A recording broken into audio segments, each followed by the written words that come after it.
Britain in the late 70s or early 80s, there's a pretty good chance your afternoons were spent in a place called Scatterbrook. A cry of a cup of tea and a slice of cake meant only one thing. It was time to visit the 10-acre field. So let's head back to re-examine the original 1979 Worzel Gummidge and ask, does the strange magic of Jon Pertwee's classic scarecrow still hold up today? The setup is wonderfully simple. A scarecrow on Scatterbrook Farm magically comes to life. He quickly befriends two kids, John and Susan, who become his partners in mischief and, more often than not, the ones who get him out of trouble. The world was filled with a cast of unforgettable characters, chief among them the mysterious Crowman, played with a quiet, unnerving authority by Geoffrey Baden. He's the enigmatic creator figure of the scarecrows, whose true nature is always kept wonderfully vague. And then, of course, there was Aunt Sally, played by the brilliant Una Stubbs. She was a life-sized wooden fairground doll, and the object of Worzel's hopeless, unrequited love.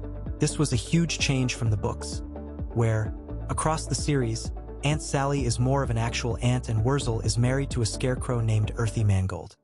At the very heart of the show's success is one man, Jon Pertwee. Already a star as the third Doctor in Doctor Who, Pertwee didn't just play Worzel.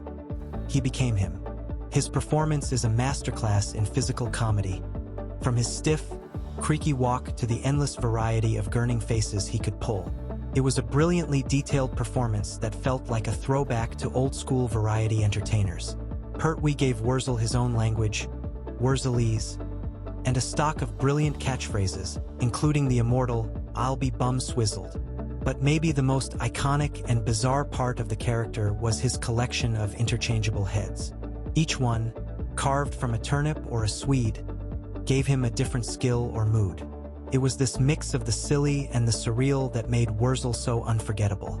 Pertwee was so all in that he even released an album in character, Worzel Gummidge Sings. Watching the show now, you realize it was way more than a simple kids program. The scripts, often written by heavyweights like Keith Waterhouse and Willis Hall, were packed with genuine wit and pathos. The show could switch from pure slapstick, like Worzel causing chaos at a village fete, to moments of real emotional depth. There's a true sadness in Worzel's constant pining for Aunt Sally, a doll who dreams of a bigger life but is forever stuck on a fairground stand. This blend of whimsy and melancholy is what gave the show its soul. And yet, you can't ignore the eerie undertones that so many of us remember.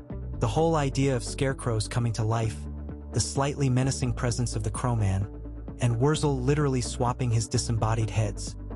It could all be pretty unsettling. That duality is a huge part of why it stuck around. It wasn't afraid to be a little strange, a little dark, and that made its fantasy world feel surprisingly complex. The original Southern television series from 1979 to 1981 is the definitive version. It was so popular it even led to a stage musical in 1981.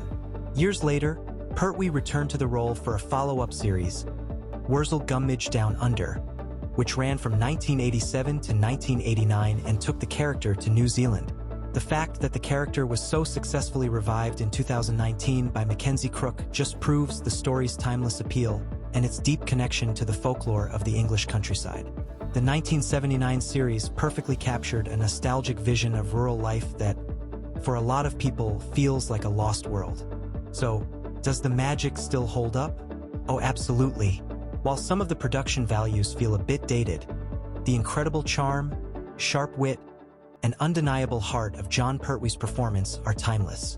The show's genius was in blending broad comedy with real emotion and a healthy dose of pure English weirdness. It's a comforting, daft, and endlessly entertaining world to revisit. What's your favorite Worzel Gummidge moment? And who was your favorite character? Let me know in the comments below. And for more trips down television's memory lane, don't forget to like and subscribe. Thank you for watching.